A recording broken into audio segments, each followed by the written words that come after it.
Welcome to Cambridge English Language Institute. This is Ansar Ahmad, and today's video I am going to talk about common inheritance. Second year की बयाली से topic है common inheritance. सो शुरू करते हैं. सबसे पहला point ये है कि कॉमन इनहेरिटेंस क्या है. तो हम बात करते हैं कि ये केमिकल वेपर्स होते हैं, बुहारात जिसको हम कहते हैं वेपर्स, या गैसेस होते हैं, गैसेस. और ये गैसेस प्रोड्यूस करता है कौन सा चीज़, जिसको हम कहते हैं साइको एक्टिव, या इसको हम कहते हैं माइंड अलर्टिंग इफेक्ट.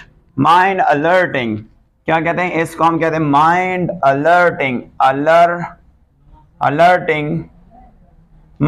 अलर्टिंग या इसको क्या कहते हैं माइंड अलर्टिंग इफेक्ट्स प्रोड्यूस करता है. तब ये प्रोड्यूस करता है व्हेन अब्यूज्ड और मिसयूज्ड. जब ये क्या करे, इसकी अब्यूज्ड हो जाता है या मिसयूज्ड हो जाता है. मिसयूज्ड हो जाता है, इसको कहते हैं misused. By what, bye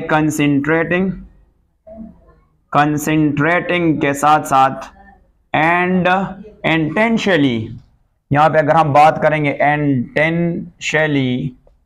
intentionally inhaling these things, inhaling these fumes का मतलब क्या है, शुगल अभी मैं बताता हूं कि फ्यूम्स क्या है. These fumes is called common inheritance. Common inheritance क्या है, पहला देखते हैं.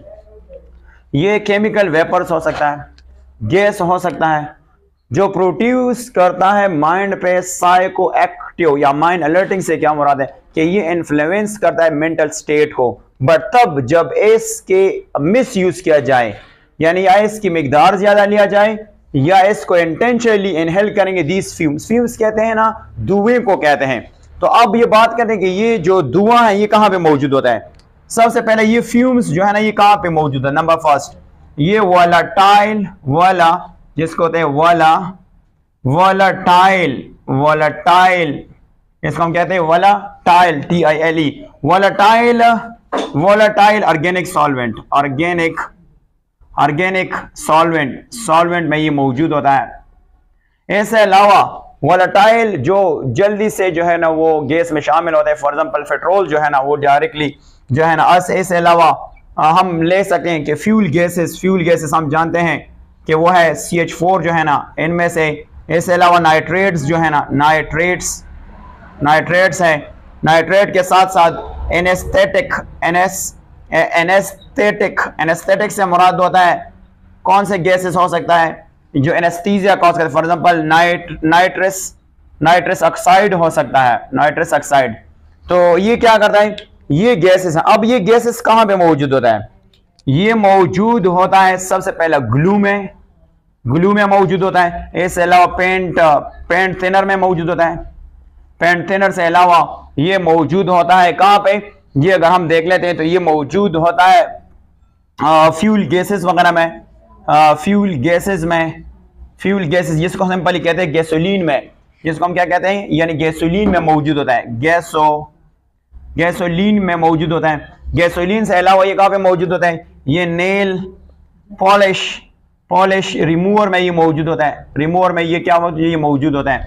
अब अगर हम इसी में एक डीप ब्रीथिंग ले लेते हैं, अगर इन हालत में ये चीजें मौजूद होती है और एक डीप सांस ले लेते हैं. फॉर एग्जांपल मैं कहता हूं कि डीप ब्रीथिंग आपने ले लिया, ब्रीथिंग, तो इनमें से कौन सा इफेक्ट जो है आपकी बॉडी में काज हो सकते हैं. सबसे पहले इफेक्ट्स देख लेते हैं. तो अगर हम यहां पे बात कर लेते हैं तो बहुत ज्यादा इफेक्ट है, वो इफेक्ट हम यहां से डिस्कस कर लेते हैं. सबसे पहला effect, loss of self control जो है ना ये आपके बॉडी से यानी लॉस हो जाएगा, सेल्फ कंट्रोल. दूसरा वायलेंट बिहेवियर हो जाता है. इसके अलावा नाजिया हो सकता है, इसके अलावा वॉमिटिंग हो सकता है. वॉमिटिंग के साथ साथ अनकॉन्शियस हो सकता है, अनकॉन्शियसनेस, CIOUSNES, अनकॉन्शियस हो सकता है. अनकॉन्शियस के साथ साथ हम और कौन से हो लिख सकते हैं, अनकॉन्शियस के साथ साथ जो हम कहते हैं गाइडनेस होता है. गाइडनेस से क्या मुराद होता है, गाइडनेस NESS, इससे मुराद होता है डेजीनेस. इससे मुराद क्या होता है डेजनेस हो सकता है, जिसको कहते हैं डेजनेस। ये क्या होता है, डेजनेस हो सकता है। और गाइडनेस के अलावा लॉस ऑफ एप्टीट्यूड हो सकता है, loss of aptitude, aptitude mean भूख, एप्टीट्यूड हो सकता है, जिसको कहते हैं एप्टीट्यूड मीन लॉस ऑफ भूख जो होता है वो हो सकता है। इसके अलावा अगर ये हेलुसिनेशन हो जाता है, हेलुसिनेशंस किसको कहते हैं, हेलुसिनेशन से मुराद ये होता है कि जो बंदा मैजिकल दौर में चला, मैजिकल वर्ल्ड में चला जाता है और वो फिर क्या कहते हैं, उसको हर जगह एनिमी जाता है। एनिमी जो है, अगर आप इसकी हाइयर डोज ले लेते हैं, हाइयर डोज ले ले, तो आप में कौन सा होगा, हेलोसिनेशन होगा। हेलुसिनेशन से क्या मुराद होता है कि आप मैजिकल वर्ल्ड में चले जाते हैं और आपको हर जगह आपको एनिमी नजर आते हैं। तो फिर ये आपको कौन सी प्रॉब्लम लेके आएगा। नंबर फर्स्ट मैं यहां पे बताऊंगा, तो सबसे पहला प्रॉब्लम जो है ना वो आपके बॉडी में कौन सा फेयर हो जाता है, लॉस ऑफ मोटर स्किल। जब आप गाड़ी चलाते हैं तो आपके से क्या होगा, वो स्किल भी लॉस हो जाता है। इस स्किल के साथ साथ जो नेक्स्ट प्रॉब्लम आएगा वो है हार्ट, जिसको हम कहते हैं हार्ट पल्पिटेशन से मुराद होता है इर्रेगुलर हार्ट बीट, यानी रेगुलर हार्ट बीट होगा, हार्ट बीट जो है ना वो हो सकता है। इसके साथ साथ अगर हम देख लेते हैं तो इसमें से जो स्पीच प्रॉब्लम होगा वो इसको कहते हैं स्लर्ड स्पीच होगा, मतलब अनक्लियरली स्पीकिंग करेगा तो उसको कहते हैं स्पीच। ये बेसिकली इनमें से क्या होगा, इनमें से